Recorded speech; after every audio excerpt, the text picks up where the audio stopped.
Okay, सो method क्या होता है? मेथड बेसिकली एक सेट ऑफ स्टेटमेंट है which is written to complete for a particular task. So as we can see कि इस क्लास में एक मैंने स्टैटिक मेथड बनाया है जिसका कि रिटर्न टाइप आपको void है एंड इसका नेम है मेन, और ये स्ट्रिंग टाइप की आर्गुमेंट को एक्सेप्ट करता है. सो जब भी कोई जावा क्लास एग्जीक्यूट होती है तो उस टाइम पे JRE implicitly कॉल करता है मेन मेथड को. So that's the reason always the execution will be started from the main method.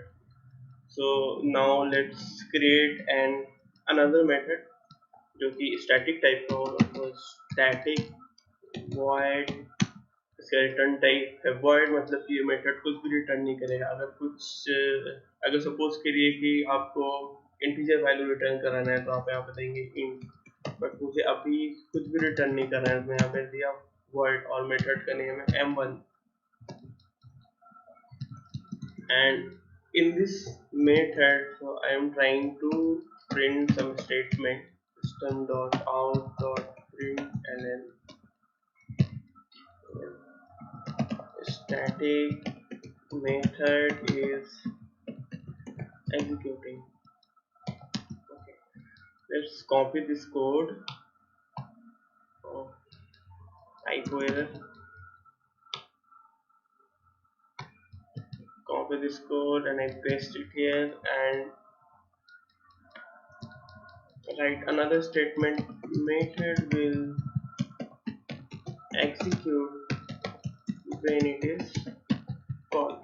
Okay, सो मैंने यहाँ पे एक स्टैटिक मेथड क्रिएट किया जिसका कि रिटर्न टाइप आपको void है, और इसमें बेसिकली दो स्टेटमेंट को प्रिंट करा रहा हूँ. पहला स्टेटमेंट है कि स्टैटिक मेथड एग्जीक्यूट हो रहा है, और दूसरा मेथड एक मेथड तभी एग्जीक्यूट होता है जब उसको हम लोग कॉल करते हैं. तो अभी मेथड को एग्जीक्यूट करने के लिए कॉल करते हैं. तो always as I explain in my earlier videos कि हमेशा एग्जीक्यूशन मेन मेथड से स्टार्ट होता है. तो मेथड कॉल करने के लिए method name bracket endless semicolon. So हमने क्या किया, एक यहाँ पे दो मेथड क्रिएट किया और फिर उस मेथड को कॉल किया, और कॉल करने से पहले एक दो स्टेटमेंट और एग्जीक्यूट करते हैं मेन मेथड में ताकि क्लियरली समझ में आए. तो मैंने यहाँ लिखा कि main method is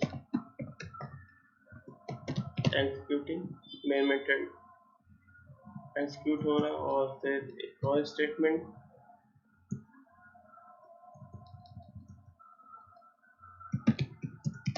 main method ends. Okay, तो इसको कंपाइल करते हैं कोड को कंपाइल करने के लिए इस लोकेशन पे जाना पड़ेगा. तो जावा सी डेमो डॉट जावा, मैं ऑलरेडी उस लोकेशन पे हूँ, तो फिर जहाँ पे ये ऑलरेडी फाइल स्टोर्ड है तो जस्ट कंपाइल इट. कंपाइल किया, नो एरर, एक्सिक्यूट करते हैं जावा डेमो. अगर हम लोग यहाँ पे ऑब्जर्व करेंगे तो एज वी कैन सी कि सबसे पहले ये वाला स्टेटमेंट एग्जीक्यूट हुआ है, और इस स्टेटमेंट में यहाँ लिखा हुआ है मेन मेथड इज एग्जीक्यूटिंग. तो सबसे पहले ये स्टेटमेंट एग्जीक्यूट हुआ, फिर कंट्रोल गया यहाँ पे सेकेंड लाइन पे, उसने देखा कि m1 मेथड कॉल हो रहा है, तो immediately the code starting to look for the m1 method. उसको यहाँ m1 मेथड मिला, फिर कंट्रोल स्टेटमेंट यहाँ जंप हो गया, फिर ये लाइन एग्जीक्यूट की, स्टैटिक मेथड इज एग्जीक्यूटिंग. फिर again after executing this line our control move to the another line and it is executing the second statement, और उसके बाद फिर ये एग्जीक्यूट किया ये लास्ट स्टेटमेंट कि main method ends. Non static method, तो नॉन स्टैटिक मेथड और स्टैटिक मेथड में सिर्फ यही आपका डिफरेंसेस है कि नॉन स्टैटिक मेथड को एग्जीक्यूट करने के लिए इस टाइम आपको ऑब्जेक्ट बनाना पड़ेगा. So once you created an object, then only you can able to call the non-static method. So एक non-static method बनाते हैं, इसका भी return type void, method name is m2, और यहाँ पे एग्जीक्यूट करेंगे दो स्टेटमेंट. तो मैं यहाँ पे लिख देता हूँ कि non static method is executing. Okay. तो नॉन स्टैटिक मेथड को कॉल करने के लिए हमेशा आपको क्लास का ऑब्जेक्ट बनाना पड़ेगा। तो एक क्लास का ऑब्जेक्ट बनाते हैं, तो हमेशा न्यू कीवर्ड के साथ हम लोग क्लास का ऑब्जेक्ट बनाते हैं। ये बेसिकली हमने कंस्ट्रक्टर को कॉल किया है, तो कंस्ट्रक्टर क्या होता है उसको आगे समझेंगे। ऑब्जेक्ट बना लिया, अब इसको कहाँ स्टोर करेंगे, तो क्योंकि ये क्लास का ऑब्जेक्ट है तो इसको क्लास टाइप के रेफरेंस वेरिएबल में स्टोर करते हैं। क्लास नेम और ऑब्जेक्ट नेम जहाँ पे इसको स्टोर कर रहे हैं। तो अगर इसी ऑब्जेक्ट को यूज करना है थ्रू आउट योर प्रोग्राम, तो आप इस रेफरेंस वेरिएबल के हेल्प से इसको यूज कर सकते हैं। तो मैंने ऑब्जेक्ट यहाँ पे क्रिएट कर लिया, मेथड कॉल करते हैं। तो obj dot method name m2, हमने m2 मेथड को कॉल किया। ओके, अब क्लास को इसे सेव कर लेते हैं पहले, और एक स्टेटमेंट और यहाँ प्रिंट करवा देते हैं ताकि हम लोग को फ्लो समझ में आए कि कैसे कैसे कंट्रोल जा रहा है। यहाँ पे लिखते हैं main method end. Okay, class को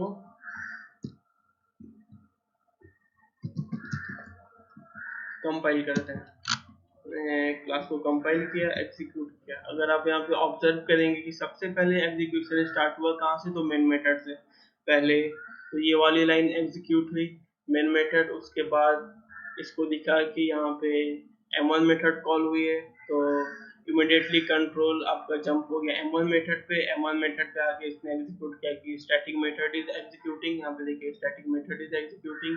वापस इस मेथड को एग्जीक्यूट करके जब इसको मिला कि अब यहाँ पे और कोई स्टेटमेंट नहीं है एग्जीक्यूट करने के लिए, तो वापस से कंट्रोल कहाँ चला गया, तो मेन मेथड पे।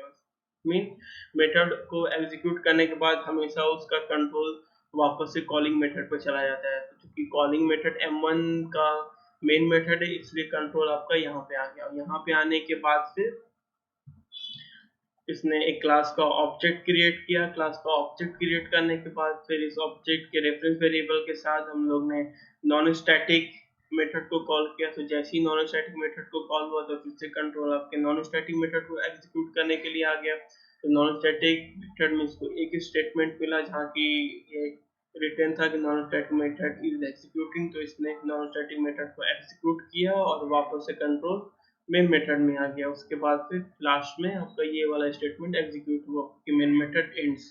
तो यही पूरा फ्लो होता है बेसिकली। ऐसे ही कोई भी आपको मेथड एग्जीक्यूट होती है जब आप उसको कॉल करते हैं।